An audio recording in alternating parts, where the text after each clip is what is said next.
आज की इस वीडियो में आप आर्टिकल पार्ट 2 देखेंगे, जिसमें दी डेफिनेट आर्टिकल की हम बात कर रहे थे। हमने पहले वीडियो में आपको दी के बहुत सारे यूजेस बताए, लेकिन अभी भी कुछ इंपॉर्टेंट वाले बचे हुए हैं। तो आप प्लीज़ इस वीडियो को ध्यान से देखिए और दी कहाँ कहाँ लगाना जरूरी है और कहाँ कहाँ लगाना जरूरी नहीं है, कहाँ पे लगाना है और कहाँ पे नहीं लगाना, दोनों बातें साथ साथ बताई जा रही हैं। So do watch this video until the end to understand this very important topic, because in each and every line of English language these articles are used.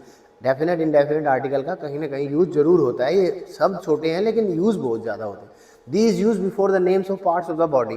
Parts of the body के लिए भी दी का प्रयोग करते हैं। वो कैसे करते हैं वो देखिए। The lover held the beloved by the waist. Lover ने बिलविड को कमर से पकड़ा। The teacher didn't hold him by the ear. Teacher ने उसको कान से नहीं पकड़ा, कान से ऐसे नहीं पकड़ा। Hold me by the hand, मेरा हाथ पकड़ लो, हाथ से पकड़ लो मुझे, मतलब हाथ पकड़ लो। The is use before the names of some countries. कुछ कंट्री के आगे दी आएगा, सब के आगे नहीं आएगा। The United States of America, USA. The United Kingdom, England. The USSR, United Socialist Soviet, रूस, रसिया जिसको कहते हैं। The Netherlands, the West Indies, इनके आगे दी आएगा, बाकी कंट्रीज के आगे दी नहीं आएगा। The is use before the names of ministries. Ministry के नाम से आगे भी दी आता है। देखो कमाल की बात, ये कहीं भी नहीं लिखते हैं लोग। The Ministry of Finance, the Ministry of Defence, the Ministry of Foreign Affairs. जैसे the Ministry of Finance pass this project, the Ministry of Defence has introduce new से Rafale in the Indian army. The Ministry of Foreign Affairs didn't allow the minister to go abroad. Foreign affairs ministry ने उस minister को विदेश जाने की permission नहीं दी। अब देखिए, the is use before the units of measurement. Yes, नाप तोल की इकाई के आगे दी आता है। For example, milk is sold by the litre. Milk लीटरों के हिसाब से बिकता है, अमेरिकन स्पेलिंग है। Cloth is sold by the metre, cloth को नापते हैं मीटर से। Gold is sold by the gram, gold को ग्राम के हिसाब से 10 ग्राम का रेट दिया जाता है। एग्स, बनानाज और oranges are sold by the dozen, दर्जनों के हिसाब से बिकते हैं। कई जगह किलो के हिसाब से भी बेच देते हैं आजकल। The is use before after the names of 3 persons in the history. History में 3 व्यक्तियों के नाम के बाद दी लगता है। अच्छा जी, बहुत बड़ी बात होगी जी। Ashoka the Great was a great warrior. Ashoka the Great एक बहुत बड़े योद्धा थे। Akbar the Great was a great king. Akbar the Great एक बहुत बड़े राजा थे, महान राजा थे। Alexander the Great died empty handed. कहते हैं मरा जब सिकंदर दोनों हाथ खाली थे। ये यूनान के बहुत बड़े राजा थे, वर्ल्ड विजेता भी थे। 2300 साल पहले की बात है। The is use before the superlative degree of adjective. Adjective की सुपरलेटिव डिग्री से पहले दी लगाते हैं। And do remember, the is never use before the superlative degree of adverb. अगर वो एडवर्ब का काम करे तो दी नहीं लगेगा। कहाँ लगेगा, कहाँ नहीं लगेगा? अगर एडवर्ब का काम कर रही है तो नहीं लगेगा, एडजेक्टिव का कर रही है तो लगेगा। एग्जाम्पल देख लीजिए। This is the best example of bravery. ये वीरता का सबसे अच्छा एग्जाम्पल है। I am the best teacher, मैं सबसे अच्छा टीचर हूँ। You are the best student, आप सबसे अच्छे स्टूडेंट हो। सबसे बढ़िया एक्सेप्शंस, वो जो एडवर्ब वाली बात मैंने की थी। The person I like the most, नहीं खाली मोस्ट, ये अंडरस्टूड है। whom रिफ्लेक्टिव प्रोनाउन है। The person whom I like most. The game I watch most, जो मैं अधिकांश समय देखता हूँ। The food I love most, जिस फूड से मैं सबसे ज्यादा प्यार करता हूँ। इन 3 last sentences most is an adverb because it qualifies like and love. जैसे जो वर्ब इसके साथ यूज हुए हैं उनको क्वालिफाई कर रहा है, इसलिए ये एडजेक्टिव नहीं एडवर्ब है। और एडवर्ब की जब सुपरलेटिव डिग्री होती है तो उस केस में दी का प्रयोग नहीं होता है। The is use before the comparative degree of adjective if both sentences are in comparative degree. एक स्पेसिफिक यूज है ये। अगर दोनों सेंटेंसेस कंपैरेटिव डिग्री में हैं तो दी का प्रयोग नहीं होगा। उदाहरण से समझ लेते हैं। The higher we go the cooler it is. जितना हम पहाड़ पे चढ़ेंगे, जितना हाइट पे जाएंगे उतनी ठंड बढ़ेगी। जैसे माउंट एवरेस्ट पे बर्फ ही गिरी रहती है। The more wealth one has, जितना धन एक व्यक्ति के पास ज्यादा होता है, द मोर वन डिजायर्स, उतना ही उसका लालच बढ़ जाता है, उतना उसकी इच्छाएं बढ़ जाती हैं। The faster you run the sooner you reach, जितना तेज दौड़ोगे, अधिक तेज दौड़ोगे, उतना जल्दी पहुंचोगे। ये कहावत है। The more the merrier, picnic पे जितने ज्यादा लोग चलेंगे उतना मजा ज्यादा आएगा। The more you work the less you worry, जितना आप काम ज्यादा करेंगे उतनी आपकी चिंताएं कम होंगी। अब और भी कुछ है खास। The is use before the names of inventions. Invention जिसने किया है उस इन्वेंशन के आगे दी आएगा, अदरवाइज नहीं आएगा। जैसे the radio was invented by Marconi, radio की खोज मार्कोनी ने की। Alexander Graham Bell invented the telephone, the telephone not telephone, यहाँ पे the radio, right. Alexander Graham Bell ने टेलीफोन का आविष्कार किया। J L Baird invented the TV, TV की खोज की जेएल बेयर ने, थॉमस एल्वा एडिसन ने ग्रामोफोन की खोज की, आई हैव ए टीवी। लेकिन वैसे एक सिंपल बात कहनी हो, मेरे पास एक टीवी है, एक रेडियो है, मैंने ये न्यूज़ रेडियो पे सुनी, मेरे हाथ से बल्ब गिरा और टूट गया, आई bought a bulb, not the bulb. The is used before the names of language if it refers to the people who speak this language. The का यूज लैंग्वेज के आगे लगाने से ये उस भाषा के बोलने वाले लोगों की तरफ इशारा करती है। For example the English means the people of England love sports, उन्हें अंग्रेज लोगों को खेल बहुत पसंद है। The French defeated the Russian, France के लोगों ने रसिया के लोगों को हरा दिया। The Germans are known for their best technology, German लोग दुनिया में अपनी टेक्नोलॉजी के लिए जाने जाते हैं। These never use before the names of languages, languages के आगे नहीं लगाते। English is spoken by the English, अंग्रेजी अंग्रेजों के द्वारा बोली जाती है, या English is spoken all over the world, जैसे ये लिखा हुआ है English is an international language, यहाँ इंग्लिश भाषा है इसलिए कहीं भी दी नहीं लगा। दी इंग्लिश लिखते ही द पीपल ऑफ इंग्लैंड, अंग्रेज लोग, इंग्लैंड के लोग basically. I love English channels, मुझे इंग्लिश में जो चैनल आते हैं, इंग्लिश लैंग्वेज के जो चैनल है वो पसंद है। आई सी इंग्लिश मूवीज़, मैं इंग्लिश में जिन मूवीज़ की भाषा इंग्लिश है वो देखता हूँ, Hindi movies, English movies, Tamil movies, Telugu movies. I have no knowledge of French, भाषा मुझे फ्रेंच की कोई नॉलेज नहीं, जर्मन की कोई नॉलेज नहीं, जैपनीज भाषा की कोई नॉलेज नहीं, रशियन भाषा की भी कोई नॉलेज नहीं है।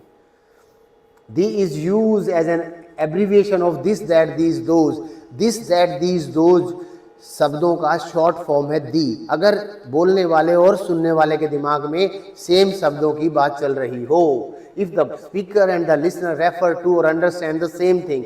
फॉर एग्जाम्पल, अगर हम कहते हैं ये पंखा चल रहा है या पंखा चल रहा है मीन्स ये पंखा जो हमारे सिर पे चल रहा है। The fan is running means this fan, अगर ये फैन नियर बाई है, और दैट फैन है यदि ये फैन कहीं दूर चल रहा है।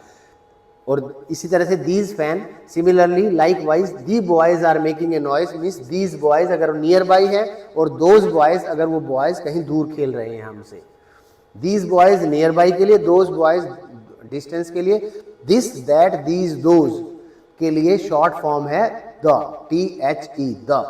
Yes, this is very important use of this. जैसे the door is open means जो दरवाजा हम देख रहे हैं आप हमारे सामने खुला हुआ है। जैसे the principal is not in the office means हमारे स्कूल के प्रिंसिपल जिसका हम इंतजार कर रहे हैं वो ऑफिस में नहीं है। The maximum use of the is done, सबसे ज्यादा यूज द का है अगर वो वस्तु उसी कॉन्टेक्स्ट में बार बार रिपीट हो रही है। दी इज डन या is used, the is used in the maximum number when the same object is repeated in the same context। अगर एक ही प्रसंग में मान लीजिए कोई बुक लिखी है तो सबसे पहले जो चीज़ आएगी उसके लिए ए या एन आएगा, लेकिन वही चीज़ जितनी बार आगे बात की जाएगी, दोहराई जाएगी तो the means specific. For example, there was an elephant, एक हाथी था। The elephant was very brave, हाथी बहुत बहादुर था। There was an old man, एक बूढ़ा व्यक्ति था। The old man had a pet cow, उस बूढ़े आदमी की एक पालतू गाय थी। Once upon a time there, या once upon a time एक समय की बात है, पुरानी कहानियां से शुरू होती है। Once upon a time पुरानी इंग्लिश है, आजकल बोलते हैं once, या long ago ये पुरानी इंग्लिश है, long ago ये भी पुरानी इंग्लिश है। Once एक समय की बात है। There was a great king, एक बहुत महान राजा था। The king was very kind, राजा बहुत दयालु था। कौन सा राजा? वो जो महान राजा था वही दयालु था। The king never punished anyone without knowing the real cause of offense, वो राजा इतना महान था कि कभी भी किसी भी व्यक्ति को बिना रियल कॉज जाने किसी अपराध का वो दंडित नहीं करता था।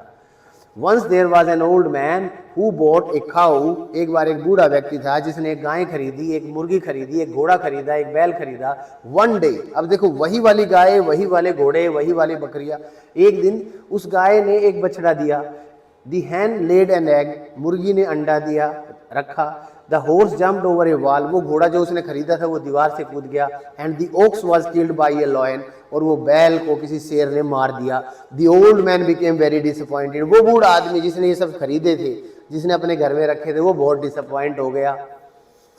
कोई भी चीज जब दोबारा रिपीट होगी, चाहे वो मुर्गी हो, चाहे बकरी हो, चाहे बकरा हो, the is use before the comparative degree of an adjective, adjective की कंपैरेटिव डिग्री से पहले भी दी लगाते हैं। If the comparative degree is followed by of the, अगर उस डिग्री के पीछे ऑफ द लगा हो तो। उदाहरण से देख लो, who is the better of the two boys, दो लड़के हैं, दोनों में से अधिक अच्छा लड़का कौन सा है। Which is the better of the two pens, दोनों पेनों में से अधिक अच्छा पेन कौन सा है। Who is the taller of the to girls और सिस्टर्स, दोनों बहनों में से अधिक लंबी कौन सी है। This is the cheaper of the to watches, ये दोनों घड़ियों में से अधिक सस्ते वाली घड़ी है। कंपैरेटिव डिग्री से पहले दी आ जाएगा यदि इसके पीछे ऑफ द लगा है तो। The is use before whole and after all, whole से पहले और आल के बाद भी दी लगाना जरूरी है। The whole village was swept nicely, पूरा गांव अच्छे से साफ किया गया। All the girls are dancing, सभी लड़कियां नाच रही हैं। Don't eat the whole cake, सारा का सारा केक मत खा लेना। All the winners were given medal, सभी जीतने वालों को मेडल दिए गए। ऑल के बाद दी लगेगा, होल से पहले दी लगेगा, रूल है। The is use before the comparison of two proper noun, proper noun से पहले वैसे दी नहीं लगता, लेकिन आपस में अगर तुलना कर दी गई हो तो लग जाता है। जैसे कि Kalidas is the Shakespeare of India, Kalidas को भारत का शेक्सपियर कहते हैं। Kashmir is the Switzerland of India, Kashmir को भारत का स्विट्जरलैंड कहते हैं। एक मेटाफर भी है, the camel is the ship of the desert, ये वो वाला एग्जाम्पल नहीं है प्रॉपर नाउन वाला, लेकिन यहाँ पे मेटाफर के लिए भी लगाते हैं। जैसे द कैमल मीन्स ऊंट, पूरी जाति का बोध कराता है, उसको रेगिस्तान का जहाज कहा गया है। The is never use before the title of king और क्वीन, किंग और क्वीन के टाइटल के आगे दी नहीं लगेगा यदि उसके बाद उसका नाम दे रखा हो। If it is फॉलोडेड by his और हर नेम, उदाहरण देख लीजिए, queen Elizabeth second died recently, queen Elizabeth second अभी हाल फिलहाल ही मरी हैं। She was the longest serving queen of India, वो सबसे लंबी रानी रही इंग्लैंड की। King George second died a natural death, king George second नाम आ गया, किंग के बाद जॉर्ज आ गया, उसका नाम आ गया, ठीक है। क्वीन के बाद उसका नाम आ गया, इसलिए दी नहीं लगेगा, दी क्वीन दी किंग नहीं लगेगा। किंग जॉर्ज सेकेंड एक नेचुरल डेथ मरा। Who was king Edward fourth, king Edward fourth कौन थे। This is the end of this lesson on articles and I hope you will be able to understand each and every word of this lesson if you repeatedly watch these movies again, videos again and try to understand each and every aspect of this lesson. Otherwise there are certain chances of making mistake. So I recommend, I advise, I suggest to all my viewers, all my fans, that they must watch this video again and again and learn how to use a, an and the, a an indefinite article और the definite article को सही से use कैसे करना है। Thank you, keep watching, keep sharing my videos.